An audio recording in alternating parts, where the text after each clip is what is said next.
जब अभिनव ने उस लड़के से उसकी पहचान के बारे में पूछा तो पहले तो वो लड़का उसे गुस्से में देखने लगा, लेकिन अगले ही पल उसके होठों पर मुस्कान आ गई।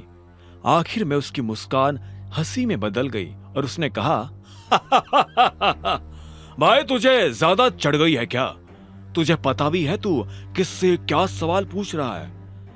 अभिनव भी उसे देख मुस्कुराया और बोला, हाँ मुझे पता है मैं क्या पूछ रहा हूं, क्योंकि मुझे नहीं पता कि मैं इस वक्त किससे बात कर रहा हूं, और ये तो मुझे जरा भी समझ नहीं आ रहा कि मैं कहां खड़ा होकर बात कर रहा हूं। जब मैं अंदर घुसा तो ये एक कंपनी लग रही थी, लेकिन अब ये लग रहा है क्लब। अभिनव उस लड़की को छेड़ने की कोशिश कर रहा था और वो लड़का भी अच्छे से इस बात को समझ रहा था। ऐसे में वो लड़का अभिनव के पास आया और उसका कॉलर पकड़ते हुए बोला, मंजीत नाम है मेरा और यहाँ किसी की औकात नहीं है कि वो मंजीत से ऐसी बात करे। अभिनव ने एक पल के लिए मंजीत को देखा और बोला, ओ तो हेड ऑफ द सेक्रेटरीज आप ही हैं मंजीत जी? जैसे ही पीछे खड़े लोगों ने अभिनव का सवाल सुना तो वो सभी जोर से हंसने लगे। खुद मंजीत ने भी अभिनव का कॉलर छोड़ा और वो भी उनके साथ मिलकर हंसने लगा। तभी पीछे से एक लड़की ने कहा, मुझे लगता है कि ये कोई न्यू ज्वाइनी है।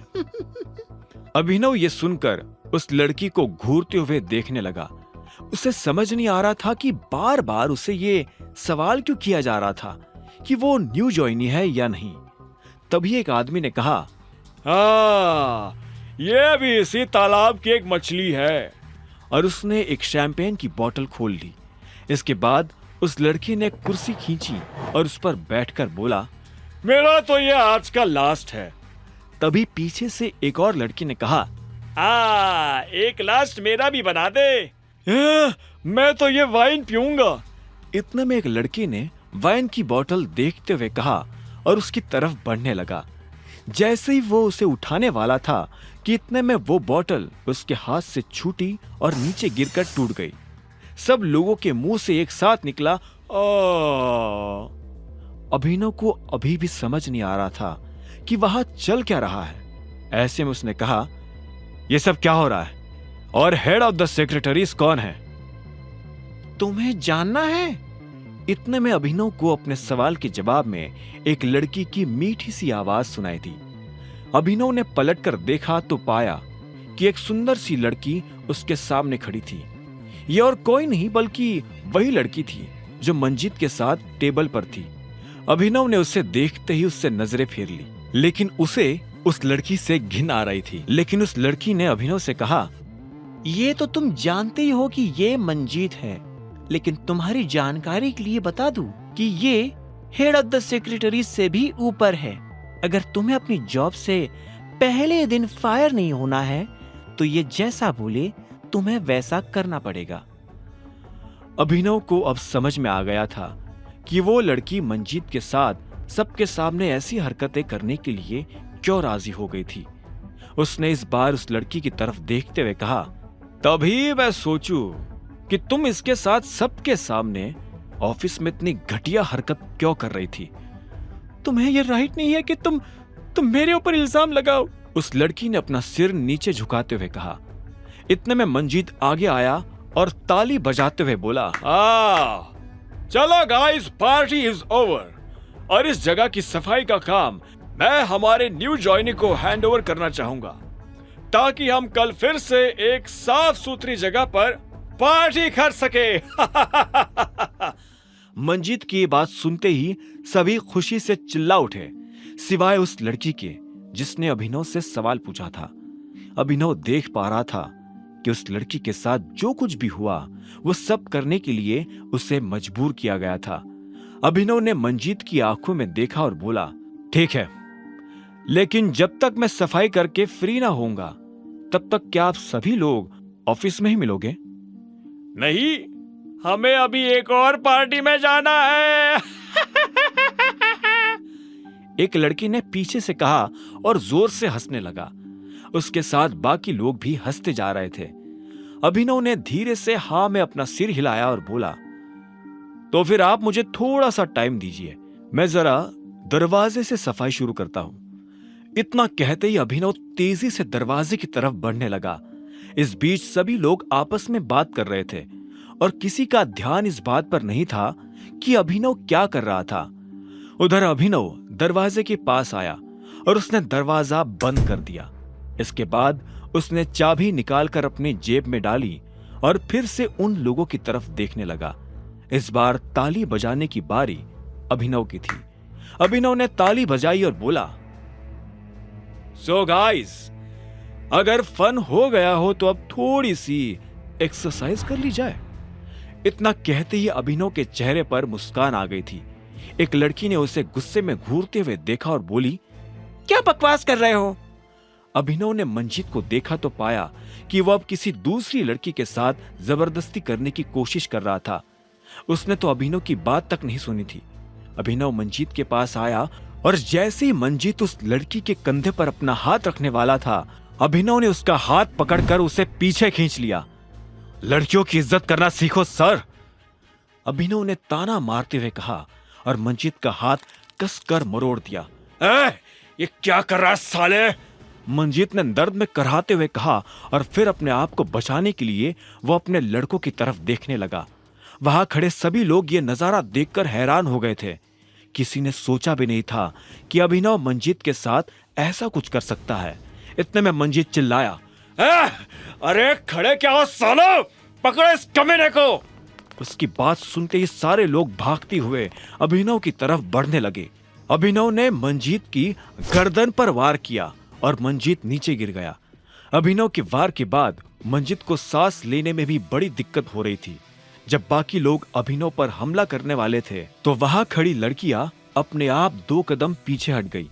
अभिनव ने एक लड़के के पेट में लात मारी और दूसरे का हाथ पकड़कर अपनी तरफ खींचकर उसे उठाकर जमीन पर पटक दिया। एक के बाद एक वो उन लड़कों को पीटता जा रहा था। कुछ देर के बाद उन सभी लड़कों की हालत खराब हो गई थी। अभिनव ने उनके शराब का नशा तो उतार ही दिया था, पर फिर भी वो लोग जमीन पर पड़े हुए थे। ये देख बाकी लड़कियों को भी भले ही गुस्सा आ रहा था, लेकिन बस उस एक लड़की के दिल को सुकून मिल रहा था जिसके साथ मंजीत ने जबरदस्ती की थी। जब अभिनव नहीं थका और उसने मंजीत पर हाथ उठाने की कोशिश की तो इतने में मंजीत ने घबराकर हाथ जोड़ लिए और अभिनव के सामने गिड़गिड़ाने लगा। उसने कहा, माफ कर दो भाई, प्लीज माफ कर दो।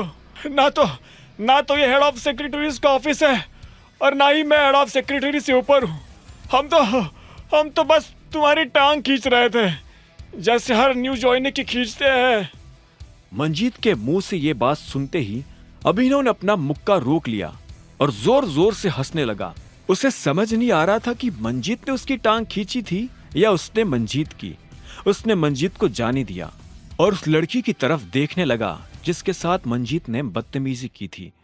वो लड़की भी मुस्कुरा रही थी। उसने एक पानी की बोतल उठाई और पसीने से तरबतर अभिनव को थमा दी। अभिनव ने पानी पिया और बोला, मैं जब बिल्डिंग में एंटर हुआ तो मुझे तब से लग रहा था कि यह कुछ तो गड़बड़ है। और इतना कहकर अभिनव वहां पड़ी एक कुर्सी पर बैठ गया था। तब तक मंजीत अपने बाकी लड़कों की मदद से खड़ा हुआ और अभिनव की तरफ देखते हुए बोला, तुम कौन हो? मंजीत अभिनव को बहुत ध्यान से देख रहा था। अभिनव भी मुस्कुराया और बोला, मैं हूं तुम्हारा काल। खैर छोड़ो, आज के लिए इतना डोज काफी था। अब तुम और तुम्हारे ये सब चंगू मंगू मिलकर इस जगह को साफ करो, मुझे हेड ऑफ सेक्रेटरी से मिलने जाना है। अभिनव की ये बात सुनते ही लड़के बिदक गए। अभिनव उनके चेहरे पर चिढ़ साफ देख पा रहा था। ऐसे में उसने कहा, क्या हुआ, तुम्हें यह सब साफ नहीं करना है? हाँ, करना है।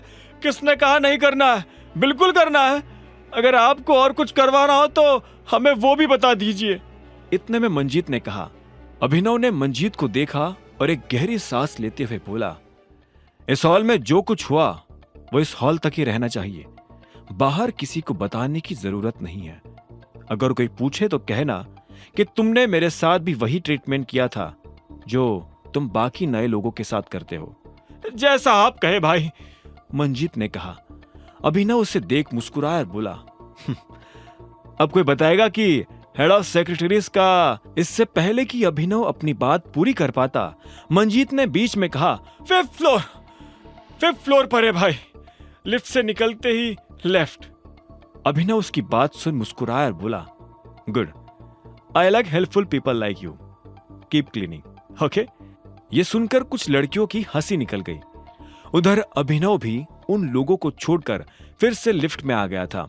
वो 5वें माले पर उतरा और इस बार सीधा हेड ऑफ सेक्रेटरीज के ऑफिस में पहुंच गया। उसने दरवाजा खटखटाया तो अंदर से एक मीठी सी आवाज आई, कम इन। अभिनव ने दरवाजा खोला और अंदर आ गया। उसने देखा कि यह हॉल पिछले हॉल से भी ज्यादा स्पेशियस और दिखने में भी काफी सुंदर था। इतने में टेबल की उस तरफ से बैठी एक लड़की ने पूछा, how may I help you? Abhinav ने जैसे उस लड़की को देखा तो उसे पहचान गया। वो लड़की और कोई नहीं बल्कि उसकी सेक्रेटरी रानी थी। ये वही लड़की थी जो उस दिन होटल में दिक्पाल से मिली थी। अभिनव एक कदम उसकी तरफ बढ़ा और बोला, जी मैं अभिनव शर्मा, मैं अकरम सर की कंपनी से यहाँ ट्रांसफर होकर आया हूँ। मुझे यहाँ सेक्रेटरी की पोजीशन ऑफर हुई है। रानी ने हाँ में सिर हिलाया और फिर अपनी टेबल पर रखा फोन उठाकर किसी को फोन मिलाते हुए बोली, hello Jaspreet, come to my cabin. इतना कहते ही रानी ने फोन रखा और अभिनव को देखते हुए बोली, जसप्रीत तुम्हें तुम्हारे काम के बारे में भी समझा देगा और तुम्हें तुम्हारी कंपनी के ऑफिस ले जाएगा। डेस्क पर? लेकिन मैं तो यहाँ इस कंपनी में सेक्रेटरी की पोस्ट पर काम करने आया हूं, फिर वो मुझे कहीं और क्यों ले जाएंगे? अभिनव ने तुरंत कहा। उसे समझ नहीं आ रहा था कि उसे डेस्क पर क्यों भेजा जा रहा था। इतने में रानी ने कहा, हाँ आई नो, लेकिन अभी कंपनी के पास काम कम और सेक्रेटरी ज्यादा है, इसलिए मैं तुम्हें सेक्रेटरी तो नहीं रख सकती, पर हाँ हमारी ही एक सिस्टर कंपनी है जिसमें एक मैनेजर की जरूरत है, तुम वहां पोस्ट हो सकते हो। रानी की बात सुनकर अभिनव हैरानी से उसे देख रहा था। उसे समझ नहीं आ रहा था कि उसकी अपनी कंपनी में ये सब क्या चल रहा है। अकरम ने उसे यहाँ सेक्रेटरी बनाकर ही इसलिए भेजा था ताकि वो रानी पर नजर रख सके। अब रानी ने उसे किसी दूसरी कंपनी में ट्रांसफर करके सारा खेल बिगाड़ दिया। अभिनव हैरान था। उधर जब अभिनव हैरान था तब इधर दिक्पाल भी अपने होटल के पर्सनल सूट में बैठा हुआ था। उसके सामने एक आदमी खड़ा था। दिक्पाल के हाथ में कुछ स्केचेस थे जिन्हें वो बहुत ध्यान से देख रहा था। वो उन स्केचेस को जितना ध्यान से देखते जा रहा था उतना ही उसका गुस्सा बढ़ता जा रहा था। आखिर में दिक्पाल ने वो पेपर्स जोर से अपने सामने खड़े आदमी के मुंह पर मारे और चिल्लाते हुए बोला, मैंने कहा था मुझे फोटोग्राफ चाहिए। सर, हम लोगों ने बहुत कोशिश की लेकिन पूरे गुड़गांव में किसी को नहीं पता कि टाइगर दिखता कैसा है। तो गधे में इन स्केचेस से क्या पता करूं? इन्हें यहां लाने से पहले एक बार तुमने खुद इन्हें देखा? इनमें से एक स्केच पे चेहरा कुछ और है और दूसरे में कुछ और। कौन बेवकूफ मानेगा कि ये एक ही आदमी के स्केचेस हैं? दिक्पाल का पारा गर्म हो गया था। उस आदमी ने अपना सिर झुकाकर कहा, सॉरी सर। इससे पहले कि दिक्पाल उसकी बात का कोई जवाब देता, उसके कमरे का दरवाजा खुला। सामने ईशांत खड़ा था। ईशांत वही लड़का था जिसने अनन्या को छेड़ने की कोशिश की थी और बाद में अभिनव से मार खाई थी। उसके हाथ में एक फोटोग्राफ था। ईशांत ने वो फोटो तुरंत दिक्पाल को थमा दिया था। जैसे दिक्पाल ने उस तस्वीर को देखा, उसकी आंखें फटी की फटी रह गई थी। उसने अपना चश्मा उतार दिया था। अब आगे क्या होने वाला था? आखिर किसका था वो फोटोग्राफ? क्या दिक्पाल को पता चल चुका था कि अभिनव ही है टाइगर? टर्न ऑफ टाइगर के सारे एपिसोड्स को सुनने के लिए डिस्क्रिप्शन में दी लिंक से डाउनलोड करें पॉकेट FM ऐप।